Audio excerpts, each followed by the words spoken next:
Gentlelady yields back. Chair now recognizes Mr. Davidson.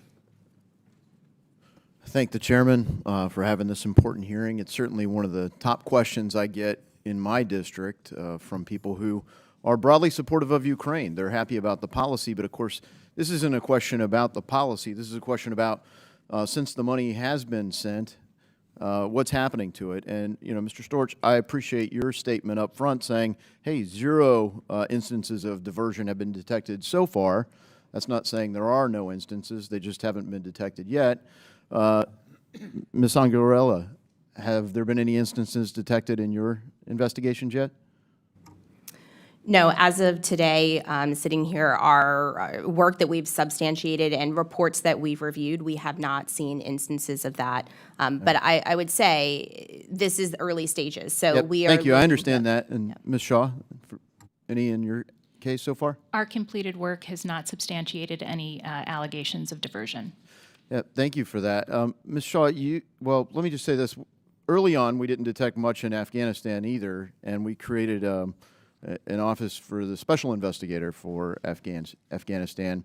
Are there instances where there are voids where that added value there? Would we benefit from the same kind of approach here in Ukraine? I guess why or why not?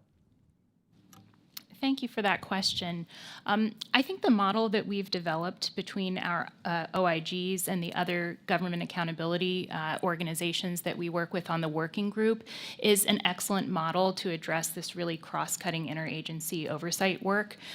It's a collaborative model that we've used in other contexts, so we know it's sort of tried and true. It's been pressure tested, but we're deploying it in this context, and I think it's been very effective. And so to add another layer into that would potentially result in a redundant mandate, duplicative costs, duplication of effort.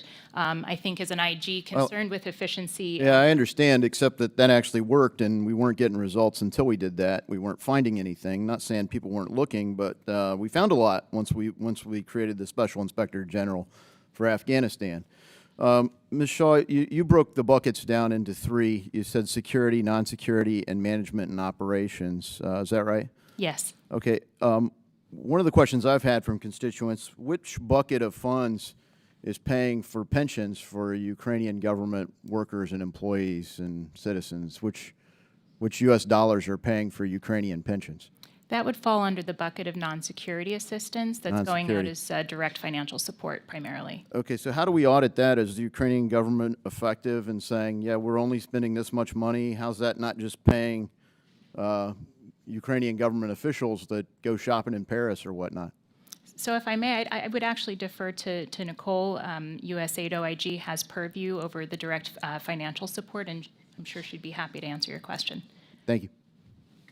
Sure, thank you. One of the techniques that I've mentioned previously is the reimbursement. So the money that is going through the World Bank to the government of Ukraine is being done on a reimbursement basis. So after the expenses are incurred, then receipts or signed, authorization saying that this is what the money was used for is being submitted before the funds are how do you validate dispersed. that? I mean, they could give you a bill and say, "Yep, we had $100 million this month.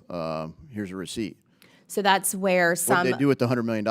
Yep. So that's where the different levels of oversight are in the system right now, which is the first being the Ministry of Finance within the government of Ukraine, certifying those expenditures when they submit them to the World Bank. The second line is the World Bank. So they promise.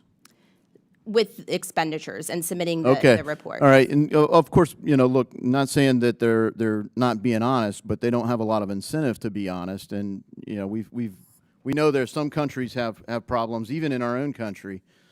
People aren't always honest. And in Ukraine, we've had, they have one of the highest instances of, I guess, corruption reported in world indexes, right? So of countries we're allied with, they're one of the more corrupt countries. And so just promising, I think, might not be a sufficient control.